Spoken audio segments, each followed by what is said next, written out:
Hi, welcome back to my channel. My name is Allie. It is day 25 of the September series where I upload a video every single day. It's Sunday morning. I'm eating a little microwave egg breakfast and I'm about to slay some goals today. If you watched my video yesterday, you know I'm partaking in Kayla with Books and Lala's weekend readathon for her membership called the Out of Season Readathon. And I do have a TBR set. I finished one book. Today I'm trying to finish Freeing Luca. I only have just a little over 50 pages left of this alien romance. I had DNF'd it 2 days ago, but I'm like so close to finishing it. I want to use it. Plus then I can add another book to my total books read in September. But I also really want to read Shark Heart. It was recommended to me from a member of Books and Lala's membership. I actually have the NetGalley for this.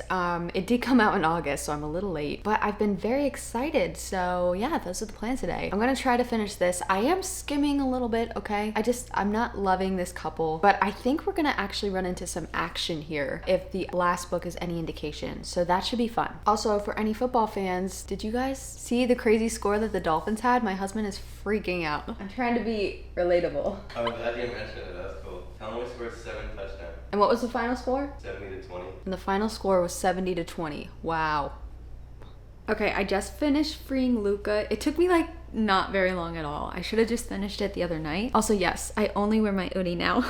I'm giving this 2 stars. I am excited for the rest of the series, and I did like the first book. I think I gave that one 3 stars. But yeah, this one, I really don't like it in a romance if it takes way too much work for the love interest before they've even started dating or even like tried to like each other. It's like, come on, this is too much work. I need it to be more fun than this. But I think my friends and I are going to be reading each one in the book each month. I kind of want to just jump into the next one, but I'm going to hold myself back because I know it'll be more fun to read with my friends. I am on reading sprints for Kayla's readathon, and I'm gonna start Shark Heart. Let's read the first sentence together. Oh, that's interesting. Instead of chapter 1, it says scene 1, and it's in like a playwright kind of structure. So the first line is from Lewis. In the early days after I left New York, I would ruminate, doubt all my choices. I'm curious about why this is in a play sort of format. We'll find out. Okay. Oh wow, my hair is getting bigger and bigger as the day goes on. I am 12% in. Let me tell you what Shark Heart is about. My understanding from when I did my summer new releases video is that this is about a newly married couple and he turns into a shark, like a literal shark. But before like the total transformation happens, he starts having these carnivorous urges toward his wife. And so initially she's like, we got to work this out. But then I think maybe he becomes dangerous and she has to figure out what's good for her safety, and I think it's a story about her childhood. And I remember reading in the synopsis that we're going to learn more about her mother. So far from what I read, there are very short chapters in this, which I love. I love a good short chapter, and I didn't realize how evenly this was going to be distributed between the husband and the wife. I figured it would mostly be POV from the wife, but no, it seems pretty even. And the husband's name is... what is it? The husband's name is Lewis, and he is an actor and I think a theater performer, so that makes sense why there's a play here. Maybe this is like his last written work before he goes to the ocean. It is kind of silly how that this is an actual mutation, this shark thing. He goes to the doctor, and after plenty of doctor visits and different symptoms that he's explained, like his cartilage in his nose is just completely cartilage. He can like bend his nose all the way around his face and smush it in without it hurting. Same with I think other of his joints and limbs. And then different parts of his body, it's very smooth one way, but the skin is like really sandpaper the other way, like a shark would be. And he notices that his agitation and irritation have been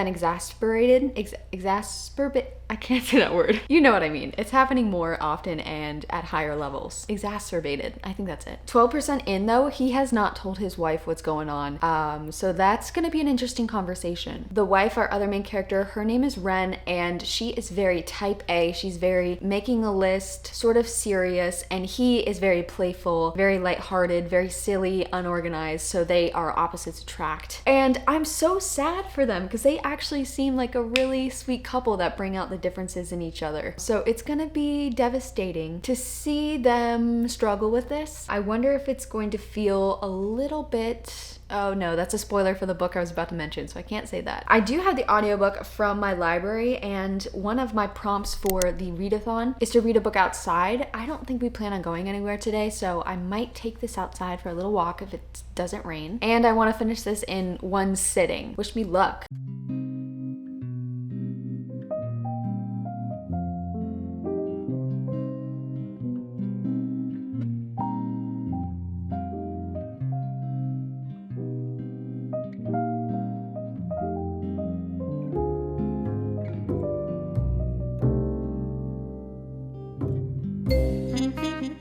Okay, I got to like the halfway mark and oh, sad. But I think it's told very cool. I am such a fan of short chapters. I like in between how there's these plays, different scenes that are told like a script, and it's something that I really liked in Mother Thing by Ainsley Hogarth. Although that book was, though it was very sad in certain points, it was very playful. This is kind of wholesome sad, honestly. Something I didn't realize is that the sort of mutation of someone becoming an animal in this world and this time is actually common. Our main character Ren goes to a support group, and some lady's talking about how her brother's becoming a zebra or something, and she meets this woman who actually gets a POV for a chapter. She is a tiny pregnant woman. We don't even know her name. Ren and her sort of start up a friendship. The tiny pregnant woman is actually pregnant with twins, but they are birds, and it is very likely that they will peck their way out of their mother at some point and she will die.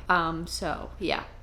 But now we're at the halfway mark and he's just left in the ocean. What is the whole half of this book about? We still need to know more about Ren's childhood and the situation with her mother. It sounded like she had some real mental illness. We also learned about Ren in college, who had a relationship with her older professor. So Ren seems to be bisexual. I thought maybe she would start up a relationship with the tiny pregnant woman. Maybe that'll happen. But I'm mostly just curious because this could be its own story. Like the story is kind of complete as I am at the halfway mark.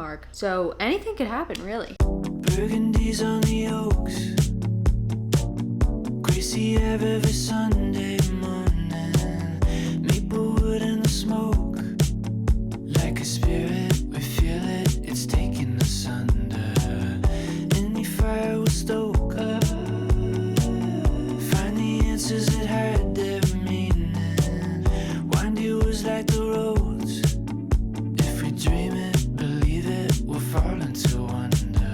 Alright, I'm back in the same exact spot as I've been this whole video. I'm sorry if this is visually boring. It seems like the second half of this book is an entirely different story. It's like two short stories that are somewhat connected, put together. And I can tell you about it because it's in the synopsis. We are literally in the point of view of a 15-year-old Angela who is Ren's mother. So we see her as a teenager, we see her fall in love, we see her get pregnant, assumably with Ren. Is it assumably or assumedly? And my god, it's hard to watch someone who's 15 have a shitty time. It really is. And she's just so positive. Like, she's really trying to make the best of her situation. But damn. On a personal note, if you don't want to listen to me overshare, then fast forward. It's weird to hear about a young girl who's pregnant at 15, because that's when my mother became pregnant. And that's just insane to me. Because I remember when I was 15 and I thought about it, I was like, I could have a baby right now. Not that I wanted a baby, but I was like, I would do a better job than my mother did. And you know what? I think that is possibly true. But now that I'm almost 30, the thought of a 15-year-old having a baby is frightening. Okay, oversharing is done.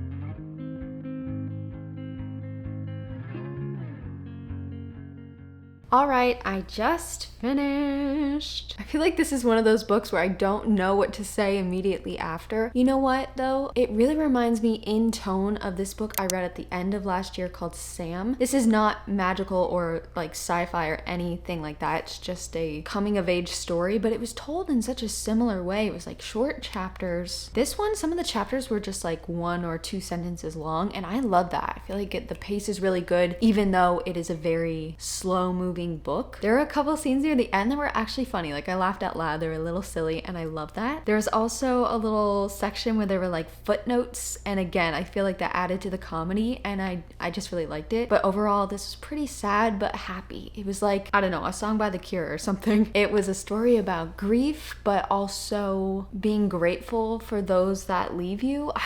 It's like a tough story to listen to, but it wasn't wholly depressing, so I really liked it. And I do like how some of it was kind of chunky, but not in a way I disliked. I really like this. I think I'm gonna give it a 4.5 just because I like that happy, sad feeling. If you don't enjoy slower paced books though, this might not be the one for you, but I do feel like this could have a lot of people like it because it is kind of cozy sad. It's a cozy sad story. And then the animal changing part, that brings an element of suspense in a way because you're waiting for the transformation to happen, but also it sort of brings a little comedy to it. So I think this is a really, really cool story, and I'm impressed because I'm pretty sure this is Emily Haybeck's debut novel. I love reading debut novels because it gets me so excited for what else the author is going to create, but it also makes me feel like I can brag, like, oh my gosh, I read their debut novel when it just came out. I loved it. I finished with my reading goals and it's only 5:30 p.m., so that's very exciting. Let's take a look at this bingo board.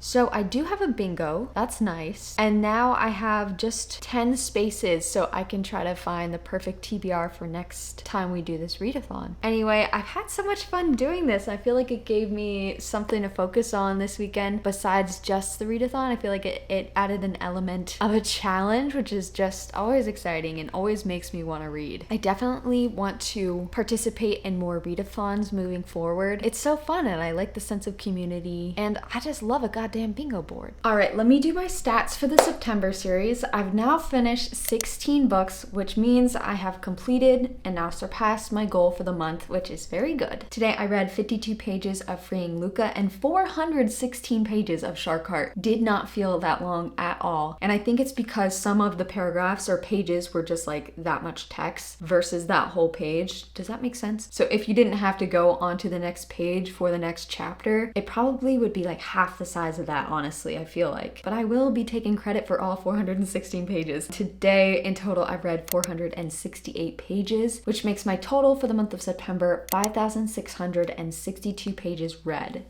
Tomorrow it's back to work. I have no idea what I'm gonna read, but I'll try and start an audiobook while I'm working. We'll see what book I choose. All right, thank you for watching. If you have any recommendations for books that are both happy and sad, but not too stressful, I don't even know how to talk about what Shark Heart or Sam is like in tone, but it's just this weird, heartbreaking but lovely tale that's told in a not high stakes sort of way. I don't know how to explain it. If you have any recommendations that sound like that fits the bill, please let me know in the comments. Otherwise, I hope you have a great day. Let me know what you're reading, and I'll see you tomorrow.